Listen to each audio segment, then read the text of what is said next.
Okay. ఇటు cinema పరంగా చూసుకున్నట్లయితే హరిహర వీరమల్లు ప్రొడ్యూసర్కి 11 కోట్లు రిటర్న్ ఇవ్వడం జరిగిందనేసి కొంతమంది టాక్ అన్నమాట. దీని గురించి మీ అభిప్రాయం? ఆ టాక్ను స్ప్రెడ్ చేస్తున్న వాళ్ళకి నాకు ఒక రిక్వెస్ట్, టాక్ పిచ్చి పిచ్చిగా ఆధారం లేకుండా చేయకండి. అనవసరంగా ప్రొడ్యూసర్ నష్టపెడతాం, నష్టపెట్టే కార్యక్రమం ఎందుకు, ఎలా నష్టపెడతారో అని మీరు అడగచ్చు. ఎప్పుడు హీరో రిటర్న్ ఇస్తాడు డబ్బులు? సినిమా ఒకవేళ రిలీజ్ అయ్యి సినిమా దెబ్బతింటే ప్రొడ్యూసర్ నష్టపోతే డబ్బులు ఇస్తారు. అంటే ఇప్పుడు 11 లక్షలు కోట్లు అతను ఇచ్చేసాడంటే సినిమా నష్టపోయిందా? ఇంకా రిలీజ్ అవ్వలేదు. నష్టపోయినట్టు ఆయన ఇచ్చేసినట్టు మేము మాట్లాడటం వల్ల ఆ సినిమాకి ప్రజల్లోకి వెళ్ళిపోతుంది మెసేజ్, బాగాలేదు, వ్యాపారం అవ్వలేదు, అందుకనే పవన్ కళ్యాణ్ డబ్బులు తిరిగి ఇచ్చాడు అంటే ఆల్రెడీ సినిమా బాగాలేదని మీరే ఇండైరెక్ట్గా చెప్పేస్తున్నారు కదా. మీ తెలివి అనుకోవాలా, అతి తెలివి అనుకోవాలా, మూర్ఖం అనుకోవాలా తెలియట్లే. డబ్బులు ఎప్పుడు ఇస్తాడు హీరో కానీ ఇంకోటి రిటర్ను?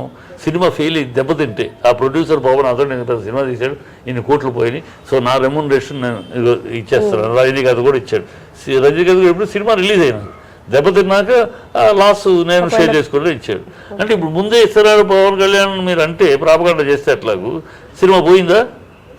రిలీజ్ అవ్వకుండానే మీరు పోయిందని దానికి రిబ్బన్ కట్టేస్తున్నారా? సినిమా పోయింది అందుకని నష్టపోతున్నారు, బిజినెస్ అవ్వట్లేదు. కొంతమంది ఇలా ఎందుకు స్ప్రెడ్ చేస్తున్నారు అనుకోవచ్చు. వాళ్ళు అది సోషల్ మీడియాలో అమ్మా 2 రకాల మనుషులు ఉన్నారు, మితవాదులు, అతివాదులు.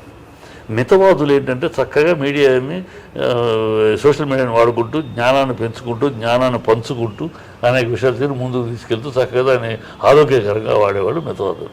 కొంతమంది అతివాదులు ఉన్నారు, అబ్బా అమ్మ వద్దు వద్దు అంటే అర్ధరాత్రి అమావాస్య పుట్టిన హర్బకులు.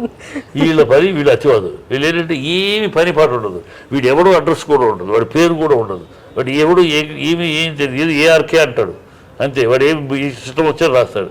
వాడు ఏమి సంబంధం లేని దాంట్లో ఏలు పెట్టి వీడికి ఏమీ జరిగిపోయినా ఏదో కెలికి దాన్ని ఏదో కంపు చేసి తద్వారా వచ్చే వ్యూస్ని, ఆ వ్యూస్ ద్వారా వచ్చే డబ్బుని ఆ ఎంగిలి మెతుకుల కోసం ఆరాటపడే కుటుంబాలు పరాయతున్నాడు.